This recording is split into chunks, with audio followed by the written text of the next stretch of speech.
زرگام نے تو تجھے ہاتھ بھی نہیں لگایا، پھر تو کیسے حاملہ ہو گئی بد کردار لڑکی؟ چودھرائن نے اسے بالوں سے پکڑ رکھا تھا۔ وہ 5 سال پہلے بنی ہو کر اس حویلی میں آئی تھی۔ حویلی کے سب سے کم عمر، پرکشش اور خوبصورت مرد زرگام چودھری کے نکاح میں۔ حویلی کی عورتیں اس پر خوب ظلم کرتی اور زرگام چودھری کے سامنے آنے بھی نہ دیتی۔ لیکن 5 سال بعد جب زرگام لندن سے واپس آیا تو حویلی میں زرگام چودھری کے دوسرے نکاح کی تیاریاں ہونے لگیں۔ تو وہ نکاح کی شیروانی دینے زرگام کے کمرے میں چلی گئی اور زرگام پریشے کو دیکھتے ہی اس پر فرقتہ ہوتا زبردستی اس کے ساتھ تعلق قائم کر گیا۔ جب کچھ دن بعد ہی نکاح کے دن حویلی والوں کو پتہ چلا کہ وہ حاملہ ہے تو چودھرائن غصے سے اسے مارنے لگی۔ چھوڑیں اسے اماں سائیں، یہ بچہ میرا ہے، یہ لڑکی میری منقوہہ۔ زرگام کی دھاڑ پر حال میں سناٹا چھا گیا۔ شادی پر آئے مہمانوں نے منہ پر ہاتھ رکھ لیے، جبکہ سامنے کھڑی اناویہ کی آنکھوں میں آنسو آ گئے، جو دلہن کے لباس میں کھڑی زرگام کو دیکھ رہی تھی۔ وہ بنا کسی کے پرواہ کیے زمین پر گری پریشے کو اپنی باہوں میں اٹھائے اپنے کمرے میں۔ اگر تو زرگام کے سامنے بھی گئی یا چہرہ دکھانے کی کوشش بھی کی تو یہ تیرا حسین چہرہ تیزاب سے جلا دوں گی۔ چودھرائن کا لہجہ اس قدر سخت تھا کہ وہ دہشت سے کانپ کر رہ گئی۔ کالے رنگ کی چادر میں لپٹی وہ نظریں جھکائے کھڑی تھی۔ حویلی کی ساری عورتوں کی نفرت بھری نظریں اس کے وجود پر تھی۔ کالی چادر میں لپٹی وہ کسی ہیرے کی طرح دمک رہی تھی۔ آج اس کی بدقسمتی دور کھڑی کہکے لگا رہی تھی، ہائے پری، تم کتنی خوبصورت ہو، قسم سے تمہیں دیکھ کر لڑکے تو لڑکے، لڑکیاں بھی فدا ہو جائیں۔ اس کی فرینڈ فروا حسرت سے کہتی اور آج اس کے آنسو اس کی ہتھیلیوں پر گر رہے تھے۔ کاش اس کا نصیب بھی خوبصورت ہوتا۔ اس نے چادر سے اپنا چہرہ چھپا لیا تھا۔ پروین، لے جاؤ اسے اور حویلی کا پچھلا حصہ صاف کرواؤ۔ اگر کسی کام میں کوتاہی کرے تو مجھے فوراً بتا دینا۔ اس کے گھر والوں تک اس کی چیخیں سنائی دینی چاہیے تاکہ ان کی روح تڑپے اور ہمارے دل کو سکون ملے، جس طرح انہوں نے ہماری روح کو چھلنی کیا ہے۔ سلطانہ بیگم کی آنکھیں دہشت سے لال ہو رہی تھیں۔ پروین نے اسے اپنے پیچھے آنے کو کہا تھا اور وہ بےدام غلام کی طرح چل پڑی۔ اس سے پہلے ہی سمجھا دیا گیا تھا کہ وہ بنی ہو کر ان دشمنوں کی حویلی میں جا رہی ہے۔ ان کی کسی بات سے انکار نہیں کرنا، ورنہ مار اور ذلت صرف اس کا مقدر بن جائے گی۔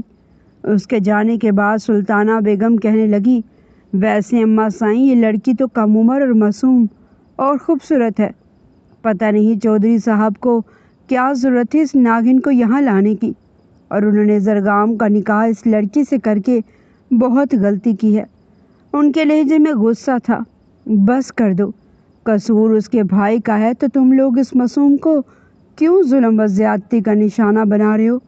اماں سائیں ریحانہ بیگم سے بولی۔ اماں سائیں، آپ کچھ نہیں جانتی، جوان بیٹا مرا ہے میرا، اس کلموہی کے بھائی نے میرے بیٹے کو مار دیا، تو کیا میں اس لڑکی کو پھولوں کے ہار پہناؤں؟ میرے اندر آگ لگی ہے اماں سائیں، اور جب تک یہ لڑکی میرے سامنے رہے گی میرا دل یوں ہی جلتا رہے گا۔ اماں سائیں سلطانہ بیگم کی باتیں سن کر خاموش ہو گئی تھی۔ تبھی اناویہ منہ بنا کر کہنے لگی، زرگام اس حویلی کی لڑکیوں کا خواب تھے جسے آپ نے تائی امی دشمنوں کی لڑکی کے نصیب میں ڈال دیا۔ اسے سخت صدمہ تھا۔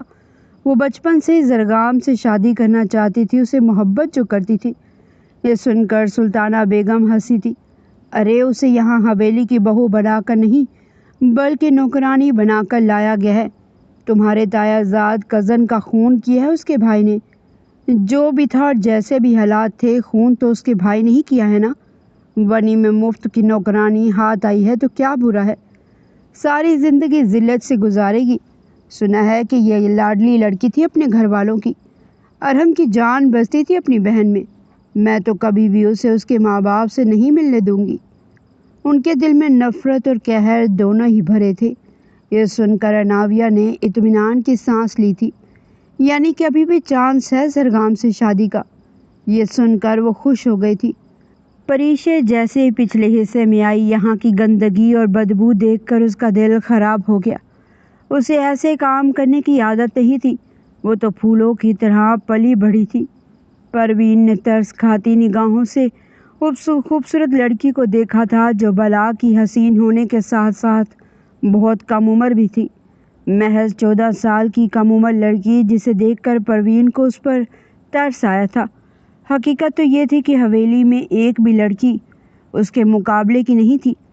بی بی جی آپ رہنے دو، میں کر لیتی ہوں۔ وہ بڑی ہی مخلص عورت تھی، یہ سن کر وہ گھبرا گئی۔ نہیں، میں خود کر لوں گی، کیونکہ یہ سب مجھے ہی کرنا ہے۔ اس کے لہجے میں اداسی تھی تو آنکھوں میں نمی کی چمک۔ ارحم بھائی سے خون ہو گیا تو گھر میں کوہرام مچ گیا تھا۔ پھر جرگے میں عدالت لگی تو بھائی کو مجرم ثابت کر دیا گیا، لیکن فریقین دیت لینے کو تیار تھے اور وہ اپنے بھائی کی خاطر ونی ہو کر اس حویلی میں چلی آئی۔ اسے اپنے بابا کی عزت اور بھائی کی جان اپنی زندگی سے بھی زیادہ عزیز تھی۔ اس کا نکاح ہوا تھا ملک حویلی کے سب سے چھوٹے بیٹے سے۔ دونوں نے ہی ایک دوسرے کو ابھی تک نہیں دیکھا تھا۔ پریشا جانتی تھی یہ نکاح صرف ایک ڈھونگ تھا، یہاں اس کی زندگی جانوروں سے بھی بدتر ہونے والی ہے۔ وہ معصوم گہری نیند میں تھی جب کسی نے ٹھنڈے پانی کی بالٹی اس کے وجود پر انڈیلی اور وہ ہڑبڑا کر اٹھ بیٹھی۔ سامنے ریحانہ کھڑی تھی جو اسے ٹھوکر مار کے کہنے لگی، چل اٹھ کر کام کر، یہ تیرے باپ کا گھر نہیں جو بڑے آرام سے پڑی سو رہی ہے۔ ہمارے ہاں نوکر صبح کے 6 بجے اٹھ جاتے ہیں اور تو نوابزادی 9 بجے تک سو رہی ہے۔ چل سلطانہ بیگم سے آج تیرا برا حشر کرواتی ہوں۔ ریحانہ نے اسے بالوں سے پکڑ لیا تھا جبکہ وہ خوف سے کانپ رہی تھی۔ مجھے معاف کر دے، غلطی ہو گئی، میں کل سے وقت پر اٹھ جاؤں گی۔ اس کی آواز بڑی دھیمی تھی لیکن ریحانہ اسے گھسیٹتی ہوئی سلطانہ بیگم کے پاس لے آئی تھی۔ یہ لڑکی اپنے آپ کو نواب سمجھ رہی ہے، ابھی تک کام کرنے کے لیے اپنی کوٹری سے باہر نہیں آئی۔ حویلی کی ساری لڑکیاں جمع ہو گئی تھی اس تماشے کو دیکھنے کے لیے جو زمین پر پڑی تھی۔ سلطانہ بیگم نے اسے بالوں سے پکڑا اور پھر لگاتار اس کے چہرے پر کئی تھپڑ مارے تھے جو تکلیف اور اذیت سے تڑپ رہی تھی، لیکن زبان سے اف تک نہیں نکالی تھی۔ حویلی کے ملازموں کو بھی اس پر رحم آ رہا تھا کیونکہ یہ ظالم و جابر خاندان پورے گاؤں میں مشہور تھا اپنے ظلم کی وجہ سے۔ دیکھ کیسے تکلیف سے تڑپ رہی ہے یہ، سوچ میرا بیٹا کیسے تڑپا ہوگا۔ دیکھ میری بہو ریحانہ کی طرف جسے تیرے بھائی نے بھری جوانی میں بیوہ کر دیا، اس کے چھوٹے معصوم بچوں کو یتیم کر دیا۔ دیکھ کلموہی منحوس، تیرے بھائی نے میرے بیٹے کی جان لے لی، تو کیا سمجھتی ہے کہ میں تجھے زندہ چھوڑ دوں گی؟ پل پل مرے گی، تو تڑپے گی، لیکن تجھے بچانے کوئی نہیں آئے گا۔ سلطانہ بیگم کے لہجے میں نفرت تھی۔ دل تو چاہتا ہے کہ ابھی بندوق لے کر جاؤں اور تیرے باپ اور بھائی کا سینہ چھلنی کر دوں، لیکن خیر جو ہونا تھا ہو گیا۔ ہم تو صبر کر کے بیٹھ کے، لیکن اب تیرا بھائی تڑپے گا ساری زندگی جب تیری چیخیں ان کے کانوں میں سنائی دیں گی۔ چل جا کر نوکروں کا کھانا تیار کر، اور جب تک میں نہ کہوں سونے کے لیے نہیں جائے گی یہ لڑکی۔ انہوں نے رضیہ کو تاکید کی تھی۔ وہ اپنے نڈھال وجود کے ساتھ اٹھی اور حویلی کی کچن میں چلی آئی۔ رضیہ حیرت سے اسے دیکھ رہی تھی۔ اتنا ظلم سہنے کے باوجود بھی اس کی آنکھوں میں ایک آنسو تک نہیں آیا تھا، بلکہ وہ برتن دھونے لگی۔ اسے اس لڑکی پر بڑا ترس آ رہا تھا۔ چہرہ تو بڑا ہی روشن اور خوبصورت تھا، لیکن نصیب دیکھو۔ دوسری طرف اناویہ غصے سے سلطانہ بیگم سے کہہ رہی تھی، لڑکی بڑی سخت جان ہے، دیکھیں تو صحیح تائی اماں، اس کی آنکھوں میں تو خوف کی ایک جھلک بھی نہیں۔ سلطانہ بیگم کی بات پر وہ گہری سوچ میں پڑ گئی تھی۔ حویلی کے مرد رات کو ہی اکٹھے ہوتے تھے۔ آج کھانے کے ٹیبل پر 18 سالہ زرگام چودھری بھی موجود تھا جو اس خاندان کا سب سے چھوٹا اور لاڈلا بیٹا تھا۔ خاموش طبیعت، لیکن اس کی شخصیت میں ایک رعب تھا۔ وہ کبھی کبھاری حویلی آتا تھا، ورنہ اکثر شہر میں ہاسٹل میں ہوتا تھا یا پھر اپنے کمرے میں ہی کھانا منگوا لیتا، مگر وہ آج کھانے پر موجود تھا۔ اناویہ آنکھوں کے راز سے اسے دل میں اتار رہی تھی تو دوسری طرف حویلی کی دیگر لڑکیاں بھی اس کے بارے میں ایک دوسرے سے سرگوشیاں کر رہی تھی۔ جو بے نیاز بنا خاموش بیٹھا تھا۔ سلطانہ بیگم اس پر صدقے واری جا رہی تھی۔ ان کی ایک بلند آواز پر ہی ملازموں نے ٹیبل پر کھانا سجا دیا تھا۔ پریشے کچن میں کھڑی برتن دھو رہی تھی۔ اسے اجازت نہیں تھی کہ وہ حویلی کے مردوں کے سامنے آئے، اس لیے وہ کبھی بھی یہ غلطی نہیں کرنا چاہتی تھی۔ وہ خاموشی سے برتن دھونے میں مگن تھی جب پروین اس کے کان میں سرگوشی کرتے ہوئے کہنے لگی، بی بی جی، آج تو زرغام صاحب بھی کھانے کی ٹیبل پر موجود ہیں، یونیورسٹی میں تعلیم حاصل کر رہے ہیں اور چھٹیوں پر آئے ہیں۔ اس کے چہرے پر مسکراہٹ تھی جبکہ پریشے حیران ہو کر کہنے لگی کہ کون زرغام؟ پروین یہ سن کر حیران رہ گئی تھی، پھر کہنے لگی کہ زرغام صاحب سے آپ کا نکاح ہوا ہے بی بی جی۔ پروین کی بات پر وہ لب کاٹ رہی تھی۔ اسے نہ اس شخص کو دیکھنے کی خواہش تھی اور نہ اس کے بارے میں جاننے کی۔ وہ یہاں صرف ایک باندی بن کر آئی تھی۔ وہ ایک ونی تھی اور ونی کی حیثیت وہ اچھے سے سمجھتی تھی، اس لیے خاموشی سے برتن دھوتی رہی۔ اس کا چہرہ بالکل اسپاٹ تھا، صبح کی مار وہ بھولی نہیں تھی۔ پروین اس کا تھکن زدہ وجود دیکھ کر کہنے لگی، آپ برتن دھو کر کوٹری میں چلی جائیں، آرام کر لیں، کھانے کے برتن میں دھو دوں گی۔ وہ ڈر کر کہنے لگی کہ نہیں، انہوں نے سارا کام مجھے کرنے کو کہا ہے، ورنہ پھر سے وہ مجھے ماریں گے۔ اس کی آواز میں خوف تھا۔ پروین نے اس کے ہاتھ پر ہاتھ رکھ کر نرم لہجے میں کہنے لگی، فکر نہ کریں، آج زرغام صاحب آئے ہیں تو وہ سلطانہ بیگم کے پاس موجود ہے، اور حویلی کی ساری لڑکیاں اور ریحانہ بی بی جی بھی وہی ہیں، تو ان سب کا مزاج بھی بہت اچھا ہے، وہ تو آپ کے بارے میں اب پوچھیں گے بھی نہیں، آپ چلی جائیں، آرام کریں۔ یہ سن کر اس نے سر ہلا دیا تھا۔ حقیقت میں اسے اپنا جسم تپتا ہوا محسوس ہو رہا تھا۔ کھانا تو یہاں بالکل بھی نہیں کھا رہی تھی۔ کمزوری اور ظلم و زیادتی میں اسے بالکل ہی بے جان کر دیا تھا۔ تبھی اپنے سیاہ رنگ کی چادر وجود کے گرد لپیٹتی وہ پچھلے حصے سے ہوتی ہوئی اس کوٹری میں چلی آئی جب اس کی اور پروین کی مشترکہ تھی۔ بیڈ پر لیٹ کر وہ چھت کو گھورنے لگی اور پھر سے تھک ہار کر آنکھیں موند لی۔ آنکھوں سے آنسو نکلنے لگے جسے وہ بڑی بے دردی سے پہنچ کر آنکھیں بند کر کے سونے کی کوشش کرنے لگی۔ وہ شہر کی رہنے والی پریشے نعمان تھی جو ایک متوسط گھرانے کی غریب لڑکی تھی۔ اس کا بھائی ارحم شہر کی ایک یونیورسٹی میں پڑھتا تھا جہاں اس کی ملاقات دلاویز نام کی لڑکی سے ہوئی جو کہ چودھریوں کے خاندان کی بڑی بیٹی تھی اور شہر میں پڑھنے کے لیے آئی تھی۔ دلاویز کو پڑھنے کا شوق تھا، وہ پڑھ لکھ کر ڈاکٹر بننا چاہتی تھی، لیکن ان کے خاندان کی لڑکیوں کو ہر چیز کی آزادی دی جاتی تھی مگر پڑھنے کی اجازت نہیں دی جاتی تھی۔ لیکن دلاویز نے اپنے باپ کو یقین دلایا کہ وہ صرف پڑھنے جانا چاہتی ہے، اپنی عزت اور مان پر حرف نہیں آنے دے گی۔ یوں دلاویز اپنے خاندان کی ساری روایات اور پابندیوں کو توڑ کر یونیورسٹی پہنچ گئی اور ہاسٹل میں رہنے لگی۔ یونیورسٹی میں اس کی ذہانت اور خوبصورتی کے چرچے ہونے لگے اور ارحم نعمان بھی اس کے حسن سے بچ نہ سکا۔ یوں کلاس میں سرسری سی ملاقات دوستی میں بدلی اور پھر یہی دوستی کب محبت میں بدلی، انہیں خود اس بات کا احساس نہ ہوا۔ یوں پڑھائی سے فراغت پاتے ہی ارحم نعمان نے دلاویز کے گھر اپنے والدین کو اس کے گھر رشتے کے لیے بھیجا، لیکن چودھریوں کو یہ بات ذرا پسند نہ آئی۔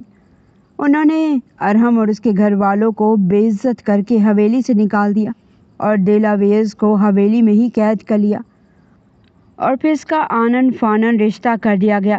دلاویز نے موقع دیکھ کر ارحم کو فون کیا اور اسے اپنے 2 دن بعد ہونے والے نکاح کے بارے میں بتایا تو ارحم نعمان کا دل جیسے پل بھر کو ساکت سا ہو گیا۔ وہ دونوں ایک دوسرے کے بغیر نہیں رہ سکتے تھے، لہٰذا انہوں نے بھاگنے کا پلان بنایا اور عین نکاح کے وقت جب باہر نکاح کے لیے مہمان اور رشتہ دار جمع ہو چکے تھے، وہ موقع پا کر اپنے دوست کی مدد سے دلاویز کو حویلی سے بھگانے میں کامیاب ہو گیا اور شہر آ کر انہوں نے خاموشی سے نکاح کر لیا۔ جب 3 مہینے بعد چودھریوں کو اس بات کا ادراک ہوا تو دلاویز کو بھگا کر لے جانے والا اور کوئی نہیں، دلاویز کا یونیورسٹی کا دوست اور عاشق ارحم تھا۔ تو وہ ارحم نعمان کے گھر پہنچے۔ وہاں ان کا زبردست جھگڑا ہوا جس میں رحمان چودھری، دلاویز کا بڑا بھائی، جس نے ارحم نعمان پر غصے میں گولی چلا دی، ساتھ کھڑی دلاویز ارحم کو بچانے کے لیے فوراً آگے آ گئی اور وہ گولی سیدھی دلاویز کے پیٹ میں لگی اور وہ وہیں موقع پر ہی جاں بحق ہو گئی۔ ارحم نعمان کے لیے سب کچھ وہیں ختم ہو گیا۔ اب وہ جیتا یا مرتا اسے کوئی فرق نہ پڑتا۔ اس کی محبت اس کی آنکھوں کے سامنے مر چکی تھی۔ اس کا وارث جو دلاویز کے پیٹ میں تھا وہ مر گیا۔ وہ خود بھی جینا نہیں چاہتا تھا۔ غصے میں وہ رحمان چودھری کا گربان پکڑتا اس کا سر دیوار میں مارنے لگا۔ وہ تب تک نہ رکا جب تک وہ مر نہ گیا۔ اس کے سر سے خون نکلنے لگا جبکہ ارحم کے ہاتھ خون سے لال ہو چکے تھے۔ شجاعت چودھری کا بڑا بیٹا مر چکا تھا جو 2 بچوں کا باپ تھا۔ انہوں نے فوراً اپنے آدمیوں کو ارحم نعمان کو پکڑ کر گاؤں میں لے آنے کا حکم دیا۔ اس گاؤں میں پنچایت کا حکم چلتا تھا جہاں قانون نام کی کوئی چیز نہیں تھی اور نہ ہی نعمان صاحب گاؤں کے رسم و رواجوں اور روایتوں کو جانتے تھے۔ وہ تو ونی کے لفظ سے بھی ناآشنا تھے۔ نعمان صاحب اور ان کے گھر والوں پر قیامت ٹوٹ پڑی تھی۔ ارحم ان کا اکلوتا بیٹا تھا، وہ ارحم کو مرنے کیسے دے سکتے تھے؟ مجبوراً وہ اپنے بزرگ رشتہ داروں کو لے کر چودھریوں کے گاؤں آئے تھے جہاں حویلی میں گاؤں کے لوگ جمع تھے۔ حویلی کی فضا ابھی تک سوگ میں ڈوبی ہوئی تھی۔ دیواروں سے ٹکراتی سسکیوں کی آوازیں جیسے ہر دل کا حال بیان کر رہی تھی۔ صحن میں بچھی چارپائیوں پر بیٹھے بزرگ خاموش تھے مگر ان کی جھکی نگاہیں اور کپ کپاتے ہاتھ سب کچھ کہہ رہے تھے۔ رحمان چودھری کی جوان موت نے پورے گاؤں کو ہلا کر رکھ دیا تھا۔ ارحم نعمان کو جب کمرے سے نکالا گیا تو 2 دن کی قید نے اس کے چہرے کی رنگت ہی بدل دی تھی۔ آنکھیں سرخ، بال بکھرے ہوئے اور چہرے پر ایک عجیب سا سکوت طاری تھا۔ وہ نظریں جھکائے آہستہ آہستہ قدم بڑھاتا ہوا پنچایت کے بیچوں بیچ لا کر کھڑا کر دیا گیا۔ چاروں طرف بیٹھے معززین کی نگاہیں اس پر جمی ہوئی تھی۔ کوئی غصے سے دیکھ رہا تھا، کوئی نفرت سے اور کوئی افسوس سے سر ہلا رہا تھا۔ پنچایت نے دونوں طرف کی بات سنی مگر فیصلہ شجاعت چودھری کے حق میں کیا گیا۔ مگر پنچایت نے جو فیصلہ کیا ان کے قدموں تلے سے زمین نکل گئی۔ ان کا دل خون کے آنسو رو رہا تھا مگر وہ اپنے اکلوتے بیٹے کو بچانے کے لیے مجبور ہو گئے تھے۔ انہوں نے پنچایت کے فیصلے پر سر جھکا دیا جنہوں نے 14 سالہ پریش نعمان کو ونی میں دینے کا حکم دے دیا۔ وہ مرتے کیا نہ کرتے کہ مزداق اپنی 14 سالہ معصوم بیٹی پریش نعمان کو ان ظالم چودھریوں کے حوالے کر گئے جنہوں نے پریش نعمان کا نکاح 18 سالہ زرگام شجاعت چودھری سے کروا دیا تھا جو کہ اس حویلی کا چھوٹا بیٹا تھا۔ ڈری سہمی وہ معصوم سی 14 سالہ پریش نعمان اپنی جان سے عزیز بھائی کی خاطر قربان ہو کر چودھریوں کی حویلی میں پہنچی تھی۔ حویلی میں قدم رکھتے ہی رحمان چودھری کی بیوہ نے سب سے پہلے اس معصوم کو تشدد کا نشانہ بنایا تھا۔ اس کے بعد چودھرائن اور پھر جس کا بھی دل کیا وہ پریش نعمان کو مارتے پیٹتے رہے اور پریش نعمان 1 ہفتے تک بخار میں تپتی رہی اور جیسے ہی ٹھیک ہوئی اسے حویلی کے کاموں میں لگا دیا گیا اور پھر وہ حویلی کی نوکرانی بنا دی گئی جس سے آج تک خود اٹھ کر پانی نہ پیا تھا۔ آج وہی معصوم صبح سے رات تک کاموں میں مصروف رہتی۔ صرف شجاعت چودھری کی والدہ ہی تھی جنہیں پریش نعمان سے ہمدردی تھی، جن کا کہنا تھا کہ غلطی پریشے کے بھائی اور دلاویز کی تھی جن کی وجہ سے ان کا پوتا مر گیا۔ پریش نعمان کا اس میں کوئی قصور نہیں، لہٰذا پریشے پر تشدد کرنا ان کے نزدیک یہ غلط بات تھی مگر یہ بات صرف وہ منہ سے سمجھا سکتی تھی۔ بیٹوں، بہوؤں اور ان کی بچوں کو تشدد سے روک نہیں سکتی تھی۔ انہوں نے پریشے کو زرگام کے کمرے میں جانے سے سختی سے منع کر دیا کیونکہ وہ نہیں چاہتے تھے زرگام نفرت اور غصے میں آ کر پریشے کی معصومیت کو داغدار کر دے۔ شروع میں تو وہ پروین کے ساتھ کوٹری میں رہتی تھی لیکن ایک دن وہ اندھیرے کمرے سے خوف کھا گئی تو وہ کانپتی ہوئی اماں سائیں کے پاس گئی تو اماں سائیں نے ہی اسے اپنی مہربان بازوؤں میں سمیٹ لیا اور اپنے کمرے میں پناہ دے دی۔ پھر اسے حویلی کے کاموں سے جیسے ہی فراغت ملتی وہ ان کی خدمت میں لگ جاتی اور پھر پریشے انہی کے ساتھ بیڈ پر سو جاتی تھی۔ کچھ مہینوں بعد سب حویلی والے دوسرے گاؤں شادی میں گئے ہوئے تھے۔ اماں جان اپنے کمرے میں آرام کر رہی تھی جن کی طبیعت خراب ہونے کی وجہ سے وہ شادی میں نہ جا سکی۔ پریشے صحن میں بیٹھی کپڑے دھو رہی تھی، دوپٹے سے بے نیاز وہ اپنے کام میں مگن تھی۔ اس کے کپڑے گیلے ہو کر اس کے جسم کے ساتھ چپک گئے تھے۔ اس کا خوبصورت اور گورا جسم واضح ہونے لگا تبھی صحن کے پورچ میں ایک گاڑی آ کر رکی جس میں سے زرگام چودھری اور اس کے دوست گاڑی سے باہر نکلے۔ زرگام انہیں شہر سے اپنی حویلی دکھانے آیا تھا۔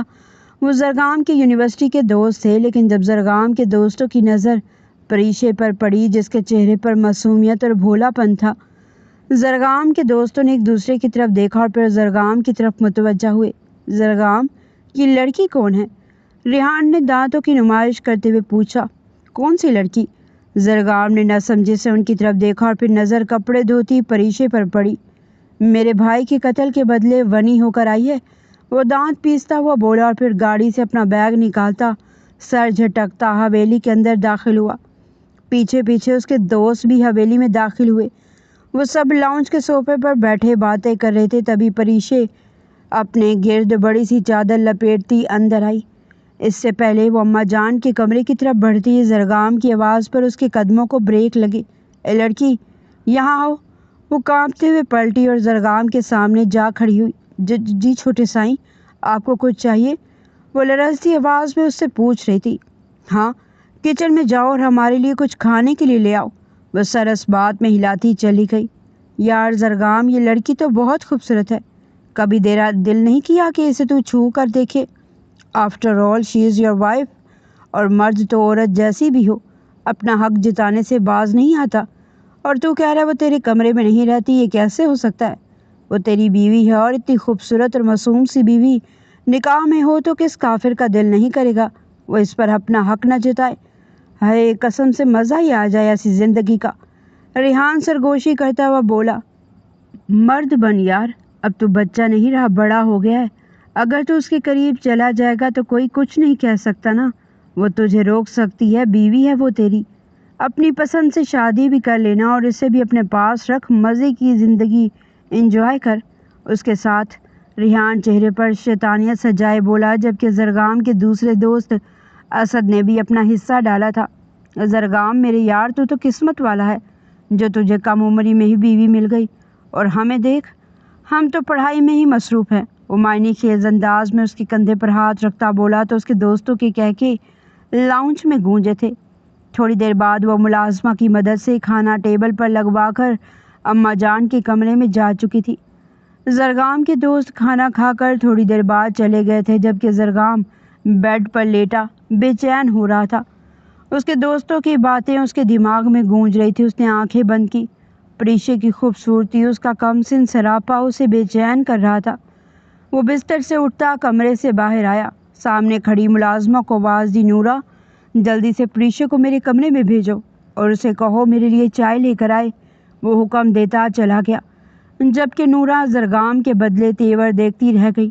اسے کچھ شدت سے غلط ہونے کا احساس ہوا۔ دروازے پر دستک ہوئی تو پریشے چائے ہاتھ میں پکڑے اندر داخل ہوئی، جبکہ زرگام بستر پر لیٹا اسے بڑی گہری نگاہوں سے دیکھ رہا تھا۔ اس کی نظروں کی تپش محسوس کرتی پریشے لرزنے لگی۔ چھوٹے سائیں، یہ چائے کہاں رکھوں؟ وہ ڈر اور خوف سے کانپتی بولی۔ یہاں ٹیبل پر رکھ دو۔ وہ اس پر نظریں گاڑے بولا تو وہ لرزتے ہوئے ٹیبل پر چائے رکھ کر دروازے کی طرف بڑھی۔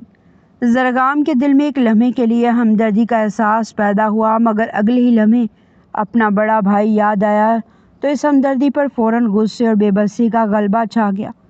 کہاں جا رہی ہو؟ یہاں آؤ میرے پاس، بیڈ پر بیٹھو۔ بے حد غصیلی و سرد آواز میں اس نے پریشو کو اپنے پاس بیڈ پر آنے کو کہا تھا۔ وہ دروازے کی طرف قدم بڑھا رہی تھی۔ اس کے حکم پر اپنی جگہ سے ساکت ہو گئی تو زرگام نے پہلے سے بھی زیادہ سخت لہجے میں اسے پکارا تو وہ مرے مرے قدموں سے اس کے قریب آئی تو زرگام نے اس کو ہاتھ سے پکڑ کر اسے اپنی طرف کھینچ لیا تو وہ سیدھی اس کے اوپر آ کر گری تھی۔ ڈر کے مارے اس کے منہ سے دل خراش چیخ نکلنے لگی تھی، جسے زرگام کے بھاری ہاتھ نے دبا دیا تھا۔ پریشے کا وجود زرگام چودھری کی باہوں میں لرزنے لگا، اس کا دل بڑی زور سے دھڑکنے لگا۔ اس کی سرخ ہوتی ہیزل براؤن آنکھوں میں وارننگ دیکھ کر پریشے بری طرح ڈر گئی تھی۔ کیا عمر ہے تمہاری؟ اس کے منہ سے ہاتھ ہٹا کر زرگام نے سخت لہجے میں پوچھا۔ 14 سال، وہ ڈر اور خوف سے کانپتی بولی تھی۔ زرگام کچھ پل اس کی ڈری سہمی آنکھوں میں دیکھتا رہا اور اس کے ایک ایک نقش کو نہارنے لگا۔ وہ بلاشبہ پرکشش تھی، اس کا دل اس پر ترس کھانے کو چاہ رہا تھا، مگر اپنے بڑے بھائی کی لاش آنکھوں کے سامنے گھومی اور پھر اس کے دوستوں کی باتیں ذہن میں گردش کرنے لگی جو اسے اس 14 سالہ لڑکی پر رحم کھانے سے روک رہی تھی، جبکہ پریشے اس کی سخت گرفت میں مچلتی رونے لگی۔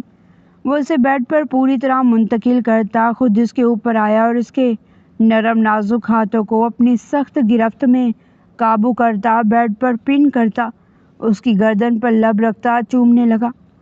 نہیں نہیں چھوڑیں پلیز۔ وہ اس کے لمس پر بری طرح کانپ گئی۔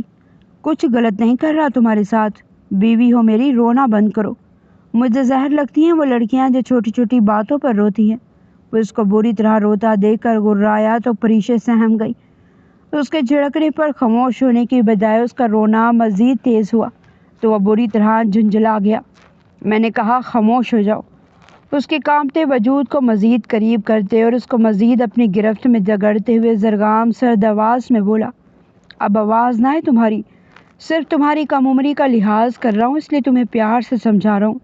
اگر تم اتنی چھوٹی نہ ہوتی تو آج زرگام چودھری کی ساری وحشت تم پر نکلتی۔ اس سے پہلے میں خود پر کنٹرول کھو دوں، مزاحمت کرنے کی بجائے خود کو میرے حوالے کر دو۔ وہ اس کا دیکھتا بہکتا ہوا بولا۔ زرگام اس کے لرزتی پلکوں پر لب رکھتا اس کے ہونٹوں پر جھکنے لگا تھا کہ تبھی دھڑام سے دروازہ کھلا۔ اماں سائیں اور نورہ اندر داخل ہوئی تو زرگام اپنی دادی کی اس اچانک آمد پر فوراً ہڑبڑا کر پیچھے ہٹا۔ دادی آپ یہاں؟ وہ ہڑبڑاتا ہوا پریشے کے اوپر سے اٹھتا بیڈ سے نیچے اترا اور پیچھے بیڈ سے اٹھتی ہوئی روتی ہوئی اماں بی کے گلے لگ گئی۔ وہ ہچکیوں سے زاروں کی طرح رو رہی تھی۔ اماں بی کی مہربان باہوں نے اسے خود میں چھپا لیا۔ ہمیں تم سے یہ امید نہیں تھی زرگام، تم اس طرح کی حرکت کرو گے۔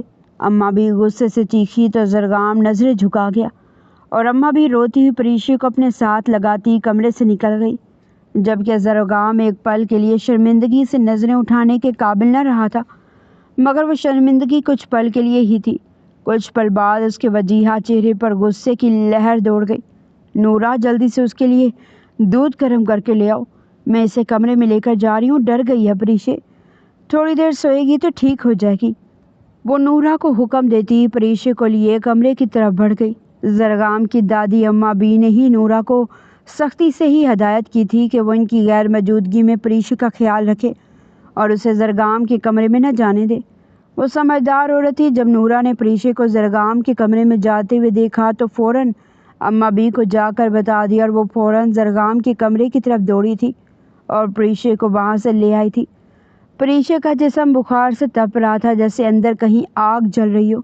اس کی سانسیں بے ترتیب تھی اور پیشانی پسینے سے بھیگ چکی تھی۔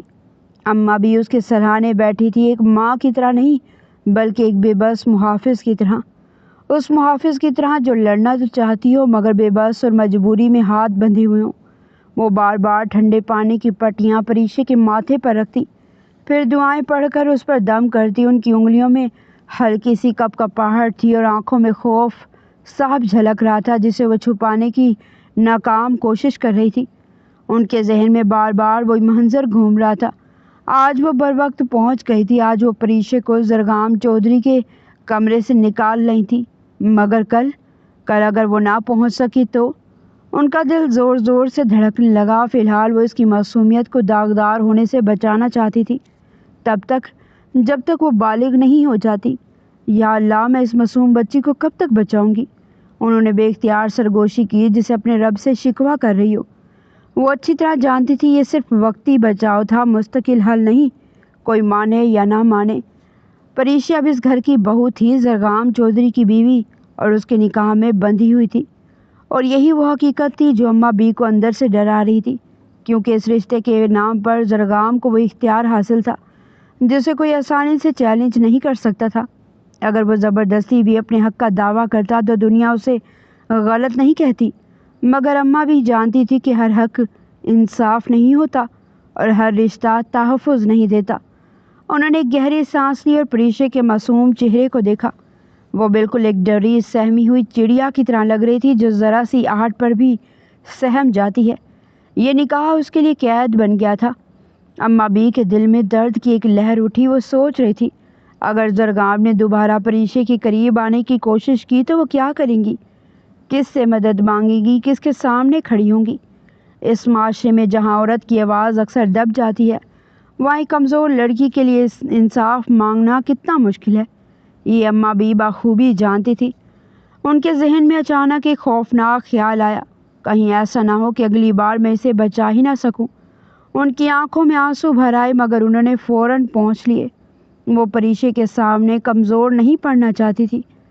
انہوں نے نرمی سے اس کے بالوں پر ہاتھ پھیرا اور دھیرے سے کہا، ڈرو مت بیٹی، میں ہوں نا، کچھ نہیں ہونے دوں گی تمہیں۔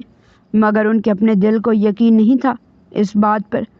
کمرے میں خاموشی چھا گئی، صرف پریشے اور اماں بی کی مدھم سانسوں کی آواز گونجنے لگی۔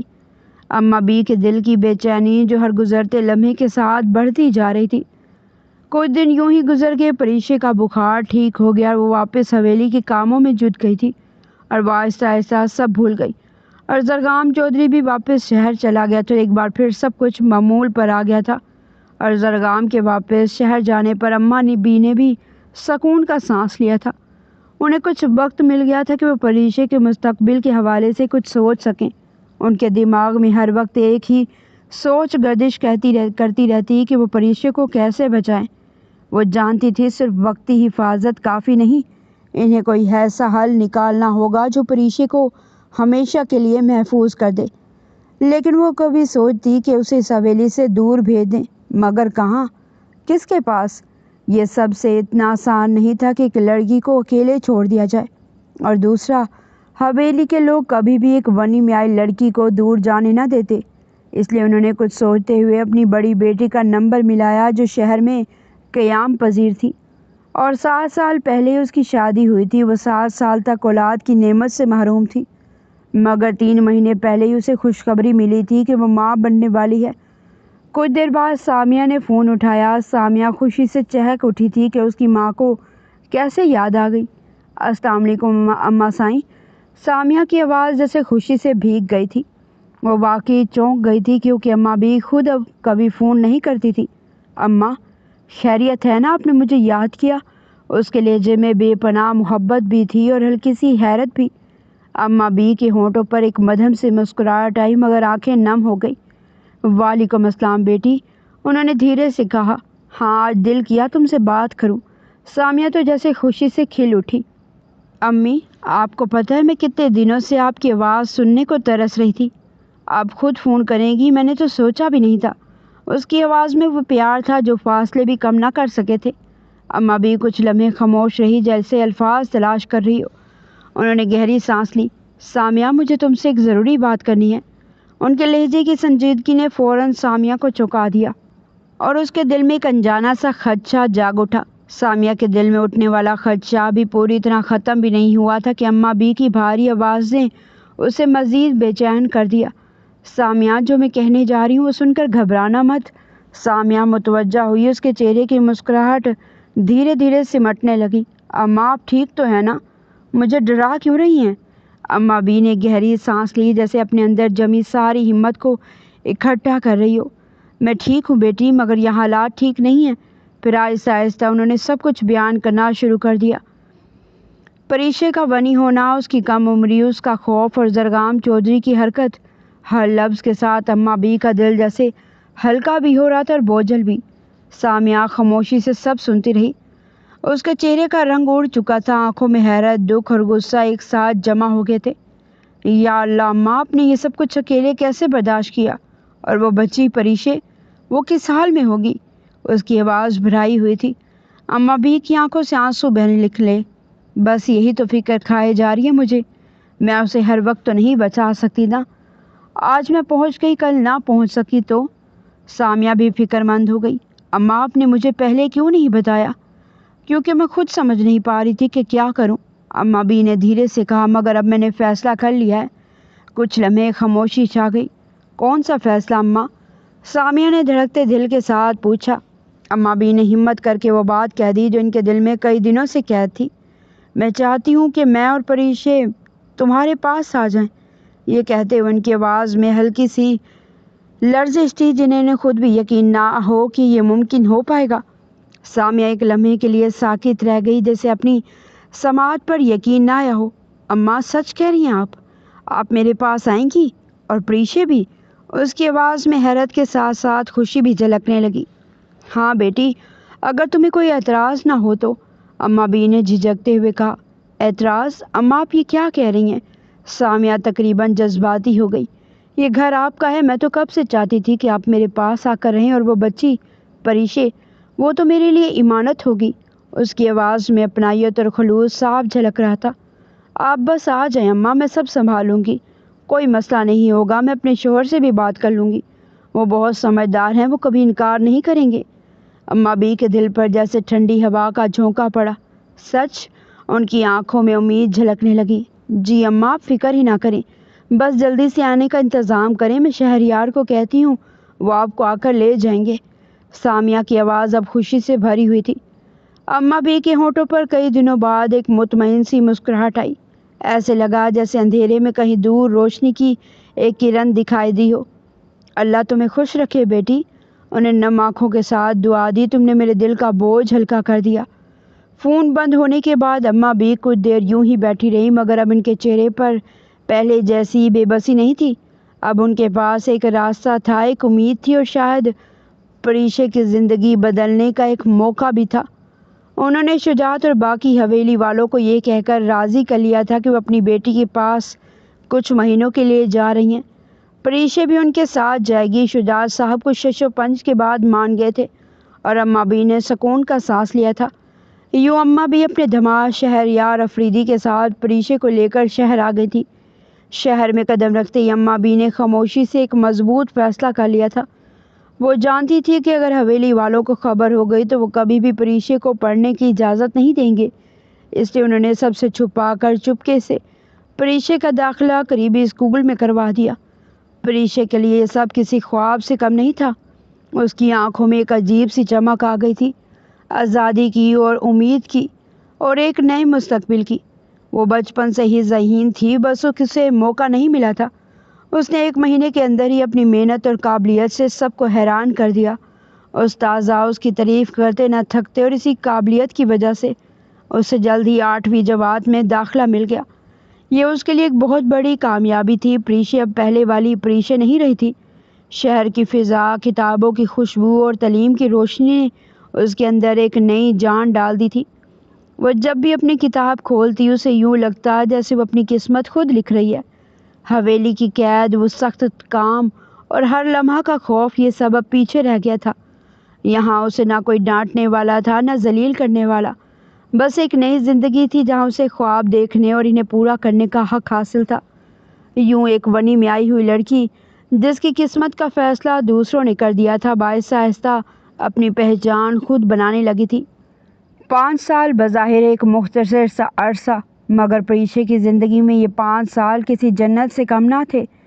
ان 5 سالوں میں وقت نے نہ صرف حالات بدلے تھے بلکہ ایک مجبور سہمی ہوئی لڑکی کو ایک پراعتماد اور مضبوط شخصیت میں ڈھال دیا تھا۔ پریشے نے اپنی محنت، لگن اور بے مثال ذہانت کے بل بوتے پر کالج کی تعلیم شاندار انداز میں مکمل کر لی تھی۔ وہ اب یونیورسٹی کی طالبہ تھی، ایک ایسا خواب جو کبھی اس کے لیے ناممکن لگتا تھا۔ کتابیں اب اس کی پہچان بن چکی تھی اور علم اس کی طاقت۔ شہر کی زندگی نے اسے نہ صرف تعلیم دی بلکہ جینے کا سلیقہ بھی سکھایا تھا۔ اب وہ ہر بات پر ڈرنے والی، نظریں جھکانے والی پریشے نہیں رہی تھی۔ اس کی آنکھوں میں اعتماد تھا، اس کے لہجے میں ٹھہراؤ اور دل میں اپنے لیے ایک نئی پہچان بنانے کا حوصلہ تھا۔ ادھر حویلی میں بھی وقت کے ساتھ سب کچھ بدل گیا تھا۔ زرغام چودھری ہائر ایجوکیشن کے لیے لندن چلا گیا تھا۔ ان 5 سالوں میں وہ بھی لوٹ کر پاکستان نہیں آیا تھا۔ ابتدا میں حویلی میں جس لڑکی کا ذکر ہر بات پر ہوتا تھا وہی اب رفتہ رفتہ سب کی یادوں سے دھندلا گئی تھی، جیسے وہ کبھی اس حویلی کا حصہ ہی نہ رہی ہو۔ ونی میں آئی وہ لڑکی اب صرف ایک گزرا ہوا قصہ بن کر رہ گئی تھی۔ اماں بی نے بھی دل ہی دل میں ایک پکا فیصلہ کر لیا تھا کہ وہ پریشے کی زندگی برباد نہیں ہونے دے گی۔ وہ ہر مشکل وقت میں اس کی ڈھال بن کر کھڑی رہے گی۔ وہ جانتی تھی حویلی واپس جانا پریشے کی زندگی کو بھی دوبارہ اندھیروں میں دھکیلنے کے برابر ہوگا، اس لیے انہوں نے حویلی جانا تقریباً ختم ہی کر دیا تھا۔ وہ اب اپنی بیٹی کے گھر میں رہتی تھی جہاں سکون تھا، عزت تھی اور سب سے بڑھ کر آزادی تھی۔ اماں بی کے لیے یہی سب کچھ کافی تھا کہ اب پریشے ایک محفوظ اور روشن مستقبل کی طرف بڑھ رہی تھی۔ وہ کچن میں کھڑی چائے بنا رہی تھی جب لاؤنج سے آتی آوازوں پر اس کے کان کھڑے ہوئے تھے۔ اماں بی فون پر کسی سے بات کر رہی تھی، شاید فون حویلی سے ہی آیا ہوا تھا۔ تب بھی اماں بی کے چہرے پر فکر اور پریشانی کے ملے جلے تاثرات تھے۔ وہ بھی سامیہ آپا اور اماں بی کو چائے دے کر ایک نظر اماں بی پر ڈال کر اپنے کمرے میں آ گئی تھی۔ وہ بیڈ پر نیم دراز تھی، نظریں چھت پر جمی ہوئی تھی، مگر ذہن کہیں اور بھٹک رہا تھا۔ کمرے میں ایک عجیب سی خاموشی تھی، جیسے وقت بھی ٹھہر گیا ہو۔ اچانک دروازہ آہستہ سے کھلا اور اماں بھی تسبیح کے دانے گراتی لبوں پر مدھم ورد لیے اندر داخل ہوئی۔ ان کے قدموں کی ہاٹ پر وہ چونکی اور فوراً اٹھ کر بیٹھ گئی۔ پریشا نے ایک نظر اماں بی کے چہرے پر ڈالی۔ وہ چہرہ جو ہمیشہ اسے سکون دیتا تھا آج بے حد پریشان دکھائی دے رہا تھا۔ اماں بی، کیا ہوا؟ اس کی آواز میں ہلکی سی گھبراہٹ تھی۔ وہ پوچھے بغیر نہ رہ سکی۔ اماں بی نے گہرا سانس لیا، جیسے الفاظ ان کی گلے میں اٹک گئے ہوں۔ ہمیں حویلی واپس بلایا گیا ہے اور زرگام کی شادی ہے، وہ دھیمی ٹوٹی ہوئی آواز میں بولی۔ یہ سن کر ایک لمحے کو فضا جیسے ساکت ہو گئی، مگر حیرت انگیز طور پر پریشا کے لبوں پر ایک ہلکی سی مسکراہٹ آ گئی۔ اماں بی، اس میں فکر مند ہونے والی کیا بات ہے؟ وہ آہستہ سے بولی۔ وہ اماں بی کو آج تک نہ بتا سکی کہ گزرتے وقت کے ساتھ ساتھ زرگام کی محبت بھی اس کے دل میں پنپنے لگی تھی۔ نہ چاہتے ہوئے بھی وہ شخص اسے یاد آتا تھا اور اب اس کی شادی کا سن کر دل میں درد ہونے لگا تھا، مگر اس نے اپنی کیفیت کو چھپانے کی ناکام سی کوشش کی، مگر اس کی آنکھوں میں چھپی نمی اس کے دل کا حال بیان کر رہی تھی۔ آج نہیں تو کل مجھے حویلی واپس جانا ہی تھا۔ کب تک میں یہاں رہ سکتی ہوں اور کب تک آپ مجھے حویلی والوں کے قہر سے بچا سکتی ہیں؟ وہ رکی، جسے اپنے اندر کے طوفان کو سمیٹ رہی ہو۔ اماں بی، ہمیں حویلی واپس چلنا چاہیے، میں زرگام کے بغیر نہیں رہ سکتی۔ اس کی آواز اب کانپ رہی تھی۔ وہ میرا شوہر ہے، میں اسے کسی اور کا کیسے ہونے دوں؟ یہ کہتے ہوئے اس کی آنکھوں سے آنسو بہہ نکلے، مگر وہ پہلی بار اپنے جذبات سے بھاگ نہیں رہی تھی۔ اس نے اپنے جذبات و احساسات کو کسی پر بھی ظاہر نہیں ہونے دیے تھے، مگر آج زرگام کی شادی کا سن کر وہ خود کو روک نہ پائی تھی۔ اصل میں خود بھی سمجھ نہیں پائی تھی کہ یہ سب کب ہوا، کب زرگام چودھری کی ایک نظر اسے اپنا اسیر کر گئی تھی۔ شروع میں تو وہ صرف ایک مجبوری تھی، ایک ونی میں آئی لڑکی جس کا اس حویلی پر اور زرگام کی ذات پر کوئی حق نہیں تھا، مگر وقت کے ساتھ زرگام کی ایک جھلک اس کا سکون بن گئی۔ اس کی ایک آواز اس کے دل کی دھڑکن اور اس کی ایک نظر اس کی پوری دنیا۔ وہ اس کے غصے اور سنجیدگی سے ڈرتی تھی، مگر وہ چاہ کر بھی خود کو اس سے الگ نہیں کر سکی۔ اس کی اس دن کی تذلیل اور زبردستی کے باوجود اس کا دل ضد پر اڑ گیا تھا، صرف زرگام کا ہو کر رہنا چاہتا تھا۔ اماں بی کی آنکھوں میں آنسو آ گئے۔ تم جانتی ہو نا، وہ تمہیں کبھی بیوی کا درجہ نہیں دے گا۔ ان کی آواز بھاری ہو گئی۔ وہ تمہیں بس ایک ونی میں آئی لڑکی کی حیثیت سے دیکھتا ہے، اور میں نہیں چاہتی تم پر کوئی سوتن آئے۔ پریشا نے آنکھیں بند کر لیں، جیسے الفاظ اس کے دل میں تیر کی طرح پیوست ہو گئے ہوں۔ مجھے سب معلوم ہے اماں سائیں، وہ دھیرے سے بولی، مگر دل کہاں مانتا ہے؟ اس نے اپنی بھیگی پلکیں اٹھائی۔ اگر وہ مجھے قبول نہیں کرتا تب بھی میں اس کی ہوں، اگر وہ کسی اور کا ہو گیا تب بھی میں اس کی ہوں۔ اس کی آواز ٹوٹ گئی۔ کمرے میں اتنے بڑے انکشاف پر یکدم خاموشی چھا گئی، مگر اس خاموشی میں ایک سچ واضح تھا۔ پریشا اب صرف ونی میں آئی لڑکی نہیں رہی تھی، وہ ایک ایسی عورت بن چکی تھی جو محبت میں ہار کر بھی جیتنا چاہتی تھی، صرف اپنے زرگام کے لیے۔ اگر آپ کو ناول کا پہلا حصہ اچھا لگا ہے تو ویڈیو کو لائک کریں، چینل کو سبسکرائب کریں، اور اس کا دوسرا اور آخری حصہ انشاءاللہ کل 12 بجے اپلوڈ کیا جائے گا۔ شکریہ۔